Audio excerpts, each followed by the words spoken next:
Sangkot na naman sa isang scrutiny ngayon ang GSIS. This time, yung kanilang investment with Del Monte na dahil siya public official, no? Nangyari tuloy lahat ng mali niya nakikita na silip na scrutinize. Yun yung na-highlight, di ba?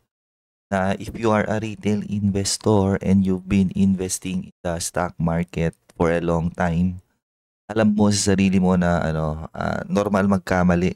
Walang normal na investor na at nang bibilhin niya mag-generate ng profit. Okay? Kasi nga unpredictable yung future, no? Maaaring makabili ka ng stock. Sa tingin mo may magandang growth prospect, may magandang fundamentals, but with a simple change in policy, geopolitics, economic landscape, competition, a change in management, yung mga ganong growth prospect, growth trajectory, maning magbago yan in an instant, okay? That will eventually affect the fundamentals ng business, and once na nakita mo yon, I think you need to decide kung kakatlos ka na, di ba? Kasi there's no point na mag-hold ng isang stock na nagde-deteriorate na yung kanyang fundamentals. Na I think baka yun yung nangyari dito sa investment niya. I'm not sure kung saan siya pumasok, no? Kasi depende kung saan siya pumasok. Maybe doon mo makikita kung siguro yung nakikita niyang mangyayari or growth prospect ng business na to, Del Monte. So eto yung chart stock price ni Del Monte. So makikita nyo rito, may maganda siyang run up dito. Medyo alam ko yung history nito kasi nga pina-follow ko si Del Monte and hawak ko siya dati. Forward today hindi ko na siya hawak. So karon siya ng run up dito dati kasi post-COVID it seems naging demand or karon ng demand yung kanyang product. Karon siya ng growth momentum during this time. In fact, babayad pa sila ng dividend noon. Doon sila ka-confident siguro sa kanilang outlook. Kasi nga tuloy-tuloy yung yung recovery and growth ng Del Monte business, di ba? During this run up na to, post-COVID 2020 to 2021. However, nung nag-normalize na yung yung mga bansa, yung kanilang US segment, US subsidiary, kanila-leche. Hindi na siya nakakatulong sa overall growth ng business. Instead, dinadrag down niya lagi yung performance ng Del Monte. Kaya nung yun, mga bandang 2022, 2023, mas lalo na yung 2023, 2024, very evident na doon na talagang nagkaroon na ng major weakness yung kanilang US segment. And ang pangit doon is Del Monte is a highly leveraged company.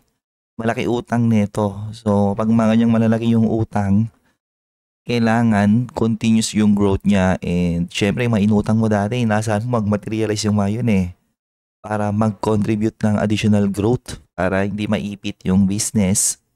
In the case of Del Monte, it seems hindi lang materialize yung mga pinag-uutang nila dati. So ipit sila on interest payments that eventually nag-apekto sa nilang mga bottom line, di ba, na nire-report. So leverage without continuous growth momentum, talagang eventually kakainin niya yung yung growth prospect ng business, di ba? So fast forward today, nagkaroon na ng usap-usapan na bankrupt na yung nilang US segment, and in fact i-give up na nila yon. Kaya karon to ng massive selling pressure dito. Na in the long term, I think okay yun kasi malakas sila sa Asia and the Pacific, no? Especially yung kanilang Asia segment. So i-give up nila yon, in the long term, I think magiging overall goods yon sa nilang growth potential. However, nag-invest ka na kasi dun so lahat ng yun, ira-write off mo yun kakaroon pa yun ng mga impairment losses. So in the short term, mas pangit pa yung i-report nito. Kanyang fundamentals, and nandun pa rin yung ano niya eh, yung malaki niyang debt. So in the short to medium term, I think magiging yung recovery na gagawin neto. Kaya kung ano man yung investment na nilagay nila dito sa Del Monte, I think matulog muna yan. Okay? Short to medium term. And hindi na rin ito namimigay ng dividend eh. Kasi nga, ipit to. Okay? Sobrang laki ng utang niya. So ito yung report nila nung annual report. Yung fiscal year nila ng baka kasi fiscal year nito eh. Fiscal year of ending April of 2024. O makikita nyo rito. Cash and cash equivalents. Ayun, no? Oh. Ano to? While yes, meron silang current asset of almost 1.4, a big part of it is inventory. Na ang inventory pagdating sa mga ganyang mga food, no? Mga food business. There's a tendency mabilis silang makuha ng value, mag-depreciate. Yun. So 1.4 versus loans and borrowing. Almost 1.4 din. And current liabilities naman na loans and borrowings, almost 1 billion. Ang ipit to Brad.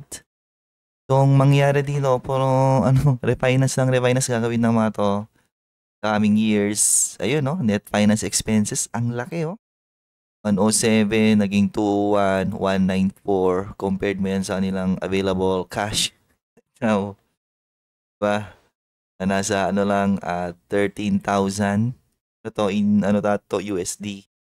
So, loss or profit of the year, positive, negative. So, nag-negative cash flow sila nung 2023. Bumawi 2024 pero 69,000. Pero ngayon sa nilang kanina almost 1 billion na short-term debt. Ayan, no? Ipit to. Yung naging kinakarap ngayon ng company na to. So, yung kanilang latest quarterly report. Ang tanong, nag-improve ba yung kanilang balance sheet? So, current asset, halos ganun pa rin eh. From 13, naging 16. In fact, nabawasan pa yung current asset nila. 1.3, 1.297. So, current liabilities na loans and borrowing, bumaba kasi, syempre, lumipat lang yan sa dito. Ni-refinance lang nila yan. So, 1.3, naging 1.5. Andun pa rin yung malaki nilang utang. And I think, hindi nila matatapisan yan in the short to medium term. So, puro pangungutang, puro refinancing yung gagawin nito. So, for the 3 months ended, lumala, no?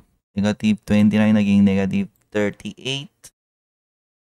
Finance expenses, syempre, palaki yan. Kasi ganyan ng leverage eh, no? Pag hindi mo na manage ng tama, yan mga mangungutang, no? Pag lumaki yung mga mangungutang nyo, hindi nyo na manage ng tama. Kakain yan ng ng mga income nyo, things like that. So, balik na ako dito sa article na to. Vic Veloso since 19 million in debt ridden Del Monte na laki ng asset ng SIS nasa yan eh. In trillions yan eh. In fact, almost 2 trillion natin yung total asset ng GSIS. So, malit na lang to. Relative sa nilang total asset. So, GSIS facing scrutiny over yet another controversial na involving debt-laden Del Monte. Ang tanong, kailan niya kaya pinasok? Nandito ba?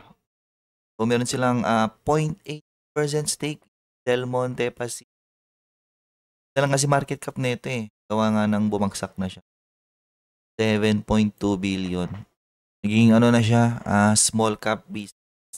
So, nag-incur na sila ng paper loss of 19.1. Blah, blah, blah. So, eto na point out dito, yung pagiging ipit ng Del Monte na pag ganon, no? Dapat may ka dyan, may thesis ka lagi kung kailan ka magbebenta.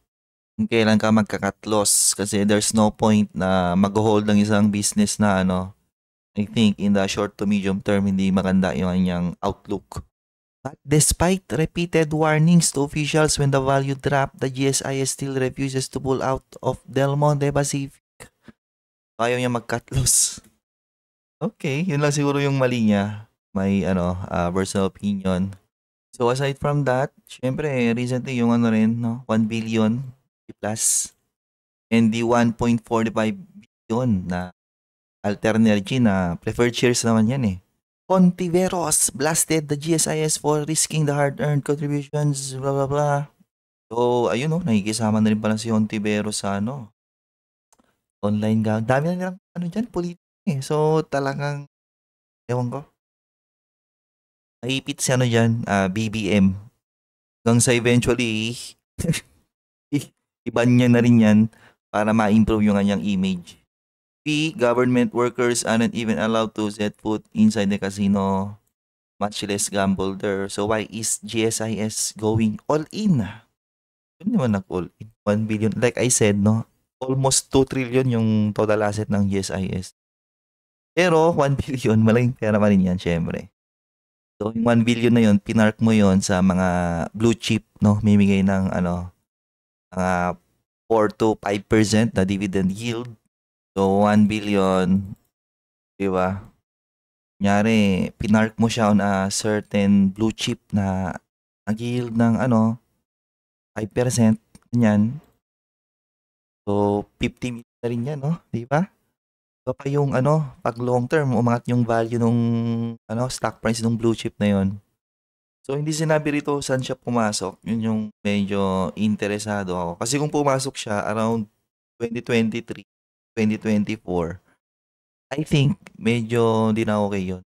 Kasi 2023, 2024, doon na nagpapakita yung talagang major weakness ng US segment ng Del Monte.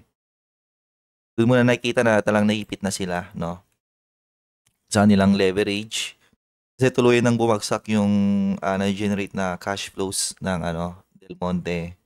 So anyways, I think ayun lang. Ang lesson lang dyan is that yes, pwede kang bumili ng stock pero kapag nakikita mo na yung crack sa business na nagde-deteriorate na siya, hindi na siya pasok sa initial thesis mo, I think you need to start facing reality na nagkamali ka and cut loss, which is normal yun, no, sa mga investor ang magkamali.